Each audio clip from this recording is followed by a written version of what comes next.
বাড়ির একাংশের বিনিময়ে কিডনি দিয়েছিলেন টুনি, এবার মুখ খুললেন স্বামী তারেক। পিআর পদ্ধতিতে সংসদে সব দলের সুষম অংশগ্রহণ নিশ্চিত হবে বলছেন ফয়জুল করিম। এখনো ইভিএম এ টিপ দেওয়া শিখিনি, আমরা আছি পিআর নিয়ে বলছেন সালাউদ্দিন।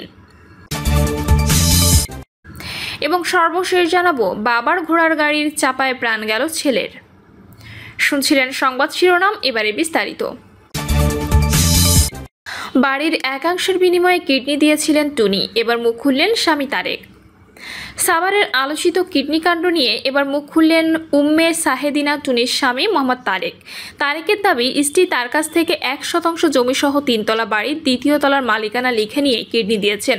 কেবল তাই নয়, পরকীয়া সম্পর্ক ধরে ফেলা স্ত্রী টুনির রোষানলে পড়ে শাস্তির শিকার হন তিনি। খোঁজ নিয়ে জানা গেছে, ছোটবেলায় কুষ্টিয়ার ভেড়ামারা থেকে বাবা মায়ের সঙ্গে ঢাকায় আসেন তিনি। পরে নানা কষ্টে মালয়েশিয়ায় যান এবং প্রবাসী জীবন থেকে আয় করা অর্থ পাঠান দেশে। তার ভগ্নিপতি সাভারের বিপিএটিসি এলাকায় থাকার সুবাদে কলমায় তারেকের নামে জমি কেনেন এবং সেখানে বাড়ি নির্মাণ করা হয়। দেশে ফিরে বিয়ে করার সিদ্ধান্ত নেন তারেক। ঘটকের মাধ্যমে পরিচয় হয় উম্মে সাহেদিনা টুনির সঙ্গে। তারেক বলেন, 2006 সালে 14 ফেব্রুয়ারি আমি টুনিকে না দেখে বিয়ে করি। আমার বাসা তখন প্রস্তুত ছিল, ওরা কোয়ার্টারে থাকতো। এখন ওদের অনেক টাকা। প্রথম দিকে সংসার ভালোই চলছিল বলে জানান তিনি। একসময় তার শরীরে ধরা পড়ে কিডনি রোগ। ভারতে চিকিৎসা নিতে গেলে চিকিৎসক কিডনি প্রতিস্থাপনের পরামর্শ দেন, কিন্তু অর্থাভাব দেখা দেয়। তখন স্ত্রী টুনি কিডনি দিতে রাজি হন, তবে শর্ত দেন বাড়ির 2য় তলার মালিকানা লিখে দিতে হবে। তারেক বলেন, সম্পর্ক তখন ভালো ছিল, তাই আমি 1% জমি সহ বাড়ির 2য় তলার মালিকানা টুনির নামে লিখে দিই। এরপর সে তার মা বোনের নিষেধ সত্ত্বেও ভারতে গিয়ে কিডনি দেয় আমাকে। তবে সফল প্রতিস্থাপনের পরও সুস্থ হয়ে উঠতে পারেনি তারেক। ওষুধের পার্শ্ব প্রতিক্রিয়ায় শারীরিক সক্ষমতা হারিয়ে ফেলেন বলে দাবি করেন তিনি। এ সময় থেকেই তাদের সম্পর্কে ফাটল ধরে। এরপর টুনি টিকটক জগতে ছড়িয়ে পড়ে। তার চরিত্রগত পরিবর্তন আমি খেয়াল করি, যদিও 2-3 মাস সহ্য করি বলেন তারেক। তিনি অভিযোগ করেন, একদিন আমার ভাড়াটিয়ার সঙ্গে একই ঘরে হাতে নাতে ধরার পর আর সহ্য করতে পারিনি। তাকে সেখান থেকে নিয়ে আসি। সবাই দেখেছেন, ঘটনার পর থেকেই তাকে শাস্তির মুখোমুখি হতে হয় বলে দাবি করেন তিনি। নারী নির্যাতন ও যৌতুক মামলায় জেল খাটেন তারেক। এরপর অসুস্থ অবস্থায় হাসপাতালে ভর্তি হন। হাসপাতাল থেকে ছাড়া পেয়ে জানতে পারেন টুনি উল্টো তার বিরুদ্ধে পরকীয়া ও অনলাইন জুয়ার মিথ্যা গল্প সাজিয়েছে। তারেক বলেন, আমি এখন ভাইয়ের বাসায় থাকছি। ফোন, কাপড় চোপড় সব টুনির কাছে রেখে এসেছি। আমার বাড়ির ভাড়ার টাকা ওই নিচ্ছে। আমি ঠিকমতো ওষুধও কিনতে পারছি না। তিনি আরও বলেন, টুনি দাবি করেছে আমি শারীরিকভাবে অক্ষম, তাহলে আমি কিভাবে অন্য নারীর সঙ্গে সম্পর্ক রাখতে পারি? এখনো পর্যন্ত আমাদের বিচ্ছেদ হয়নি, অথচ আমাকে বঞ্চিত করে চলছে। আমি অন্তত আমার বাড়ির অংশের ভাড়ার টাকা চাই, যেন চিকিৎসা চালিয়ে যেতে পারি।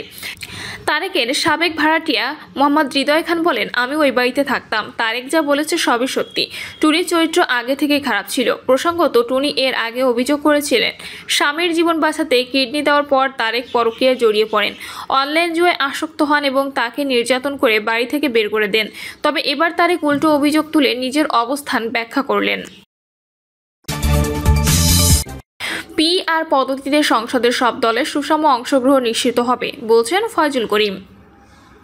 ইসলামী আন্দোলন বাংলাদেশের সিনিয়র নায়েবে আমির মুফতি সৈয়দ মোহাম্মদ ফয়জুল করিম বলেছেন, আমরা চাই দেশে পিআর পদ্ধতিতে নির্বাচন হোক। এতে করে সংসদের সব দলের সুষম অংশগ্রহণ নিশ্চিত হবে।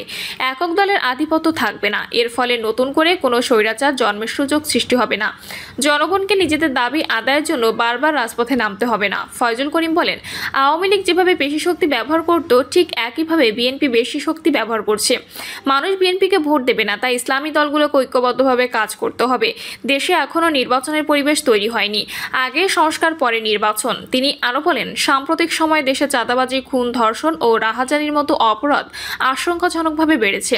2024 সালে জুলাই মাসে যে আন্দোলন হয়েছিল তা বৈষম্য দূর করার উদ্দেশ্যে, কিন্তু বাস্তব চিত্র হলো সেই বৈষম্য এখন আরো বৃদ্ধি পেয়েছে। যে দাবির জন্য মানুষ জীবন দিয়েছে সেই দাবি আজও অধরা।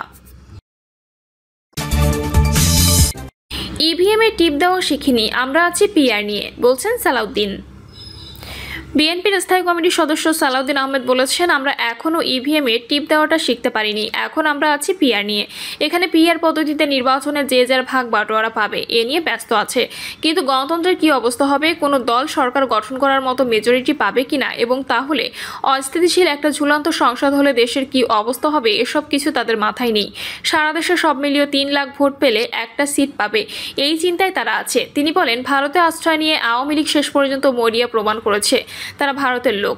কোনো অবস্থায় যেন বাংলাদেশে ফ্যাসিবাদের পুনরুত্থান না হয় সে আহ্বান জানিয়ে সালাউদ্দিন আহমেদ বলেন, আওয়ামী লীগ শেষ পর্যন্ত মরিয়ে প্রমাণ করিল তারা ভারতের লোক, কারণ তারা ভারতের করদ রাজ্য বানানোর জন্য এখানে অনেক চেষ্টা করেছে, কিন্তু শেষ পর্যন্ত একটা জায়গায় তারা সফল হয়েছে যে নিজে অন্তত আশ্রয়টা পেয়েছে এইটুকু। সোহরাওয়ার্দী উদ্যানে জামায়াতের মহাসমাবেশের প্রসঙ্গ টেনে সালাউদ্দিন আহমেদ বলেন, কেউ কেউ বলছে আমাদের কেউ কেন যায়নি, আমাদের দাওয়াতই দেয়নি, যাব কিভাবে? দাওয়াত দিলেই যে যেতে পারতো এমনও তো না। সবকিছুতে ব্লেম করা। বিএনপি নীতি নির্ধারণী পর্যায়ের এই নেতা বলেন, সংস্কার কেন হচ্ছে না, এজন্য বিএনপিকে দায়ী করা হচ্ছে।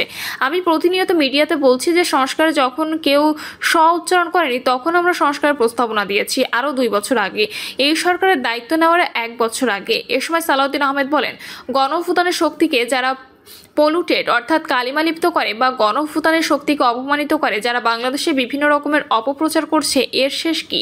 এর শেষ হচ্ছে আমরা আমাদের গণতন্ত্রের জন্য সংগ্রামের ইতিহাসকে অপমান করছি। বিএনপির স্থায়ী কমিটির এই সদস্য বলেন, এখন আমরা গণতান্ত্রিক শক্তিগুলো বিভক্ত করে পড়ছি।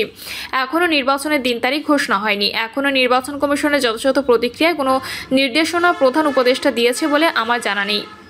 সেই অবস্থার মধ্যে সবাই পিআর বলে চিল্লাচ্ছে। আজকেও পিআর করে মহাসমাবেশ একটা করছে। রাজনৈতিক দলগুলোকে ক্ষুদ্র দলীয় স্বার্থ ত্যাগের আহ্বান জানিয়ে সালাউদ্দিন আহমেদ বলেন, একটা উন্নত বৈষম্যহীন বাংলাদেশ সৃজন করার জন্য যে সংস্কারের মধ্য দিয়ে আমরা যেতে চাচ্ছি, গণতান্ত্রিক প্রতিষ্ঠানগুলো শক্তিশালী করার জন্য আমাদের যে তাগিদ, এইগুলো সব কিছু পূরণ করার জন্য আমাদের একটা দ্রুত নির্বাচিত রাজনৈতিক সরকার দরকার। গোলটেবিল বৈঠকে আরও বক্তব্য দেন বিএনপি চেয়ারপারসনের উপদেষ্টা জিয়াউদ্দিন হায়দার, আইনজীবী রাসনা ইমাম, ঢাকা বিশ্ববিদ্যালয়ের শিক্ষক সালমা বেগম ও তানভীর হাসান জুয়েল, জাতীয় মুক্তি কাউন্সিলের সাধারণ সম্পাদক ফয়জুল হাকিম প্রমুখ।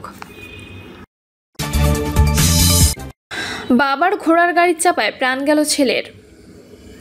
নড়াইলের কালিয়া উপজেলার নড়াগাতিতে বাবার ঘোড়ার গাড়ির চাকা নিচে পড়ে সাতমান নামে এক শিশু ছেলের মৃত্যু হয়েছে। বাগুডাঙ্গা এলাকার বাসিন্দা শেখ ইকবাল হোসেন জানান, বাগুডাঙ্গা গ্রামে হাফিজুর মোল্লা অত্যন্ত দরিদ্র মানুষ, ঘোড়ার গাড়ি চালিয়ে জীবিকা নির্বাহ করেন। শনিবার দুপুর 12টার দিকে বাগুডাঙ্গা 18 বেকি নদী থেকে জাগ দেওয়া পাট বোঝাই করে বাড়ির দিকে যাচ্ছিল। শিশুটি ঘোড়ার গাড়ির সঙ্গে হেঁটে যাচ্ছিল। নদী থেকে কিছু দূর সামনে গেলে শিশুটি পা পিছলে ঘোড়ার গাড়ির চাকার নিচে চলে যায়। গাড়ির চাকা শিশুটির পেটের উপর দিয়ে উঠে যায়। আশঙ্কাজনক অবস্থায় সাদমানকে গোপালগঞ্জ হাসপাতালে নেওয়ার পথে তার মৃত্যু হয়। নড়াগাতি থানা পুলিশের ভারপ্রাপ্ত কর্মকর্তা আশিকুর রহমান জানান, শিশুটির মৃত্যু খুবই দুঃখজনক। খবর শোনার পর পুলিশ ঘটনাস্থল পরিদর্শন করেছে।